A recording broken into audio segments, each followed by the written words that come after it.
Halo semua, selamat siang. Perkenalkan, kami dari kelompok 15 dan 16 ingin untuk mereview sebuah jurnal yang berjudul tentang Effect of Chloramphenicol on Rabbit Due Fertility and Prenatal Development. Dengan saya sendiri, Cornelius Renat Giovanni dengan NIM D1024199. Saya Gadulur Rahman dengan NIM D1024101. Saya Miftah Rohman dengan NIM D1A024099. Saya Dimas Andika Pratama dengan NIM D1A024211.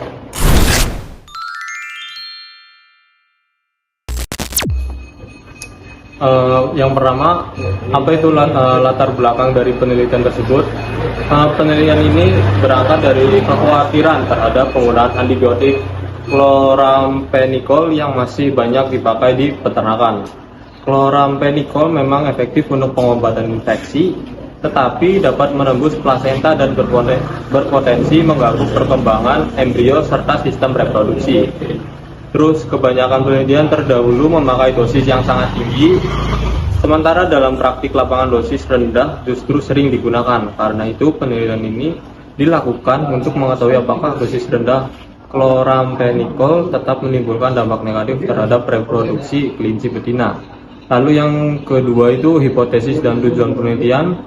Hipotesis dan tujuan penelitian ini yaitu yang pertama, penelitiannya adalah bahwa pemberian chloramphenicol dosis rendah dapat mempengaruhi performa reproduksi dan perkembangan embrio atau fetus pada kelinci betina. Tujuan penelitian tersebut yaitu yang pertama ada mengevaluasi efek chloramphenicol terhadap fertilisasi, lalu yang kedua adalah menilai dampak terhadap perkembangan embrio atau fetus, dan yang ketiga itu ada melihat perubahan kadar protein serum maupun ovarium sebagai indikator gangguan fisiologis. Ya, lalu selanjutnya ada variabel yang diamati. Variabel yang diamati mencakup konsumsi pakan dan air, pertambahan bobot badan, parameter reproduksi seperti fertility index, gestational index, litter size, litter weight, berat uterus bunting, dan berat ovarium. Lalu juga ada parameter biokimia seperti kadar protein serum dan ovarium, parameter embrio atau fetus, jumlah implementasinya, resorpsi, pra dan pasca implantasi, berat fetus, panjang fetus, serta kelainan skeletal. Lalu mengapa rancangan tersebut dipilih? Apakah sesuai tujuan? Penelitian menggunakan rancangan acak lengkap atau bisa disebut dengan RAL dengan 4 perlakuan dan 6 ulangan. RAL dipilih karena kondisi ternak relatif homogen dan lingkungan terkontrol, sehingga perbedaan hasil yang muncul benar-benar berasal dari perbedaan dosis chloramphenicol. Rancangan ini sangat sesuai dengan tujuan penelitian yang ingin membandingkan beberapa tingkat dosis obat dan melihat efek biologis secara jelas dan terukur. Ya. Apakah materi yang digunakan sesuai dengan rancangan? Ya, materi sangat sesuai. Kelinci yang digunakan berumur sama, bobotnya relatif seragam, dan dibagi secara acak ke dalam 4 perlakuan. Jumlah ulangan 6 ekor per perlakuan sudah memadai untuk analisis statistik. Homogenitas dan randomisasi sangat penting dalam RAL agar data valid dan bebas bias, sehingga materi yang dipakai sudah sesuai dengan rancangan percobaan yang digunakan. Bagaimana cara menguji hipotesis penelitian? Hipotesis diuji menggunakan one-way ANOVA untuk melihat perbedaan antar dosis chloramphenicol.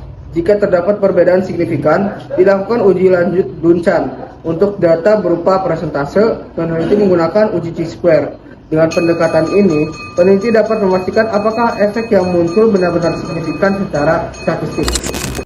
Selanjutnya yang terakhir yaitu kesimpulan penelitian. Kesimpulan penelitian adalah bahwa chloramphenicol pada dosis tertinggi yaitu 75 mg per kilo bobot badan memberikan efek negatif pada produksi kelinci betina. Hal ini terlihat dari turunnya bobot uterus bunting, litter size, dan litter weight, serta meningkatnya resorpsi praimplantasi. Selain itu, terjadi penurunan signifikan kadar protein serum dan ovarium yang menunjukkan adanya gangguan fungsi reproduksi. Namun, penelitian juga menunjukkan bahwa chloramphenicol dosis rendah tidak menyebabkan kelainan bentuk fetus yang berat. Dampak yang paling jelas terlihat adalah penurunan kinerja reproduksi induknya. Sekian review jurnal dari kelompok kami, kelompok 15 dan 16. Apabila ada perkataan yang tidak berkenan, kami mohon maaf sebesar-besarnya. Sekian, terima kasih.